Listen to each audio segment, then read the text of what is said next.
What we saw last night was the minting of a goat. Second and goal to go from the 2. Toss sweep right for James White. Tucks it under the right arm. Cuts it upfield. Driving forward. Diving to the goal line. A touchdown. And a title for the Patriots. I can't believe it. They have completed the greatest comeback in Super Bowl history. Led by the greatest quarterback. Look at Brady. In Super Bowl and NFL annals. Tom Brady, Super Bowl champion for the 7th time. When Richard Seymour walked up to the podium for his Hall of Fame induction speech in 2022, he was supposed to thank his teammates. Instead, in front of the entire football world, he made one quiet little joke that nobody really processed in the moment. He said the Patriots had a young quarterback in those early years, but they made it work. The crowd laughed. Tom Brady laughed. Everybody moved on. And we had a young quarterback, but we made it work. But Seymour wasn't joking.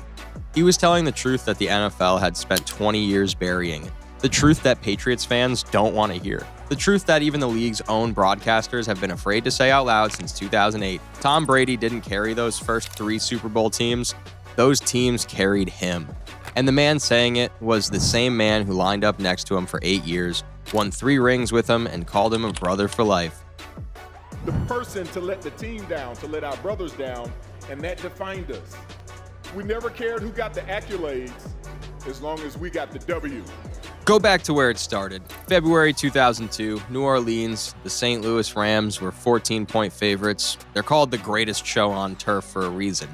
Kurt Warner, Marshall Faulk, Terry Holt, Isaac Bruce, the most explosive offense the league had seen in a generation. And on the other sideline, a 24-year-old quarterback making his first ever Super Bowl start. He had been the backup 6 months earlier. He was a 199th pick. Nobody outside of New England even knew his middle name. Watch the tape of that game. Really, watch it. With 21 seconds to go. It happens so quick. I mean, by the time you spike that ball, you got 40 seconds, and you're thinking, this is for the World Championship. Brady throws for 145 yards, 1 touchdown. He hands the ball off. He throws short. He gets to the line, and the play call from Charlie Weis is conservative on every single snap. The Patriots are playing not to lose, and the reason they can play that way is because the defense on the field choking the life out of the most dangerous offense in the sport. Ty Law picks off Kurt Warner and takes it back for a touchdown. Man-to-man on Isaac Bruce. Again, he's watching Kurt Warner all the way. Vrabel hits Warner as he throws the ball. Ty Law gets it. Mike Vrabel hits Warner so hard the ball comes loose. Patriots will be able to get pressure on Kurt Warner and Mike Vrabel there with a great... Otis Smith forces a fumble. They hit Marshall Faulk on every carry, every reception, every screen. They held the greatest show on turf without a touchdown into the 4th quarter of a Super Bowl. Without a touchdown. Adam Vinatieri kicks the field goal as time expires, 20-17.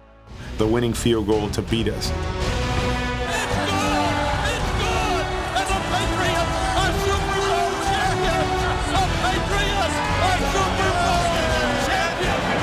The Patriots win their first ring. The story the next morning is Tom Brady. The Sports Illustrated cover is Tom Brady. The Disney commercial is Tom Brady. And the rookie defensive end who had been double-teamed in the trenches all night, the 6th overall pick from Georgia who made the whole thing possible, gets a paragraph at the bottom of the recap. His name was Richard Seymour. And this was the beginning of the lie. Year 2, the Patriots missed the playoffs. Brady throws 28 touchdowns and 14 interceptions. He looks like a normal quarterback having a normal year. The team finishes 9-7. If Brady was already Brady, that doesn't happen. But nobody talked about it that way. Year 3, 2003. The defense goes from good to historic. They lead the league in points allowed. Ty Law makes the Pro Bowl. Rodney Harrison shows up from San Diego and starts knocking receivers out of games. Teddy Bruschi is everywhere, blitzing, dropping into coverage, picking off passes. Willie McGinnis is bending the edge, and Richard Seymour, in just his 3rd season, is named first-team All-Pro. He's 24 years old. He's already the best defensive lineman in football, and nobody outside of New England seems to notice. Willie McGinnis. I was still thinking about that play. That defense allowed 14 points or fewer in 12 of their 16 games. 12 games in a season. Read that again. There are entire franchises that have never had a single defense that good in their history. They get to another Super Bowl, Carolina Panthers. Brady throws for 354 yards, which sounds great until you watch the actual game and see that the score was 29-29 in the fourth quarter. Mahomes is ready. He's got the ball and back to throw. Looks, pulls it in the end zone. Touchdown, Carolina! Ripken, 5, Foster, dives in the end zone. Touchdown, Panthers! The Panthers were moving the ball at will. And then the same thing happens. The defense gets one final stop. Vinatieri kicks the field goal. Patriots win 32-29. Year 4, they run it back. This time, the Eagles. Donovan McNabb, Terrell Owens playing on a broken leg. And once again, in the biggest game of the season, the offense scores 24 points and the defense holds Philadelphia to 21. Seymour disrupts the pocket. Bruschi blankets the middle. Harrison forces a critical late interception. 3 Super Bowls in 4 years. 3 games decided by a field goal or less. 3 games where the defense held elite offenses under their season averages, and the entire narrative was about the quarterback. Listen to what Seymour actually said when reporters asked him about it years later. He said something that should have been the headline of every football documentary ever made. He said those first 3 Super Bowls were defensive teams. He said the shift only really started to happen after that. He said, and that was when Brady really became Brady. That's the man who was actually inside that locker room. That's the guy who is on the field every Sunday, and he's telling you in plain English that Tom Brady was a passenger on the first 3 rings. Nobody listened. Because here's what happened next. 2007, the Patriots build a real offense. They trade for Randy Moss. They trade for Wes Welker. They put weapons around Brady for the first time in his career. And Brady throws 50 touchdown passes. He sets the single season record. The team goes 16-0 in the regular season. That was Brady becoming Brady. That was the version everybody now thinks of when they think of Tom Brady. The version that lit up scoreboards and shredded secondaries and put up 50-point games. But that version didn't exist for the first 6 years of his career. That version arrived once Bill Belichick finally surrounded him with weapons. And what happened in the Super Bowl that year? The defense couldn't stop Eli Manning on one drive. David Tyree caught a ball on his helmet. The 2 hands and sort of, it just sort of added to the lore.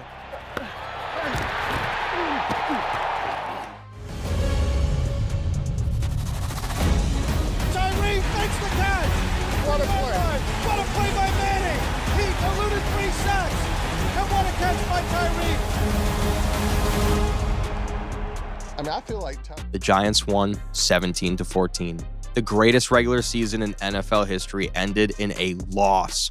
And the unit that failed wasn't the offense. It was the unit that had carried this franchise for the entire dynasty. Richard Seymour was on that field too, and he tweeted years later about that helmet catch. He said if he hadn't been held by 2 or 3 guys on that play, it would have been Brady's 8th ring instead of his 7th. Because Seymour was the one closing on Eli Manning. Seymour was the one trying to bring the play down. The whole moment that ended the perfect season comes down to a defensive lineman getting held while Brady stood on the sideline waiting. A year later, the Patriots traded Seymour to the Raiders, just shipped him out.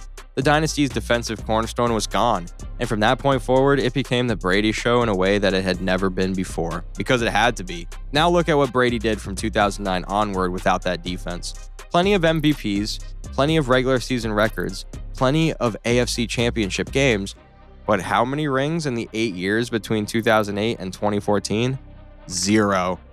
The same quarterback who had won 3 Super Bowls in his first 4 seasons went 8 straight years without winning one the moment that defense fell apart. 8 years. And then 2014 happens. Belichick rebuilds the defense again. Darrelle Revis, Brandon Brower, Vince Wilfork still anchoring the middle. Suddenly Brady wins another ring. I want to thank my family and all my friends who supported me, all my teammates. I love you guys. This is for you guys. 2016, they have one of the best defenses in football again. Brady wins another. 2018, the defense holds the Rams to 3 points in a Super Bowl. 3 points, Brady wins another. Just so proud of our team. I mean, the support here tonight was like a home game. We could have been at Gillette Stadium. The pattern is so obvious, it's almost embarrassing. When the Patriots had a championship defense, Brady won championships. When they didn't, he didn't. Then came Tampa, the greatest experiment in NFL history. Brady leaves at 43 years old to prove he could do it without Belichick. He goes to a franchise that hadn't won a playoff game in almost 2 decades, and he does win a ring in Tampa. And Tom Brady just does his thing. How about that? It's his 7th Super Bowl championship. People point it as proof, as the final answer, as the moment Brady silenced everyone forever. But look at who else was on that 2020 Buccaneers team. Levante David, Devin White, Shaquille Barrett, Jason Pierre-Paul, Endamukong Suh. They had 4 future Pro Bowlers on the defensive front alone. They held Patrick Mahomes to 9 points in a Super Bowl. 9 points. Mahomes. The same Mahomes who scored 30 in his sleep. The same Mahomes who would win the next 2 Super Bowls in a row. It was the same blueprint Seymour had been a part of 20 years earlier. Elite defense, just good enough quarterback play, Lombardi Trophy in February. Seymour was the one player in the entire league who had the credibility to say it. He played with Brady. He won with Brady. He went to the Hall of Fame on the strength of what he did on those Patriots teams. And when he got up to give that speech in Canton in 2022, he chose his words on purpose. We had a young quarterback, but we made it work. And we had a young quarterback, but we made it work. Together, we were in constant pursuit of that edge. That edge, we called ourselves the Edgers. He wasn't being mean. He wasn't being bitter. He was correcting 20 years of revisionist history in one sentence, and most of the audience just laughed it off as a joke between old teammates. Tom Brady is the greatest quarterback in NFL history. That's not in dispute. 7 rings is 7 rings. Nobody else is getting there. But the story of how he got there is not the story the league has spent 2 decades selling. The first 3 rings belonged to a defense, to Ty Law, to Rodney Harrison, to Teddy Bruschi, and Mike Vrabel, and a 23-year-old kid from Georgia who was already the best defensive lineman on the field. Richard Seymour spent his whole post-career trying to tell people. He told reporters in 2020, he told the Hall of Fame crowd in 2022, he told it again in interviews after that, and every single time the story got buried under another Brady highlight reel. Now Brady is calling games on Fox. Seymour is part owner of the Raiders. They're still friends, they still respect each other, none of this is personal.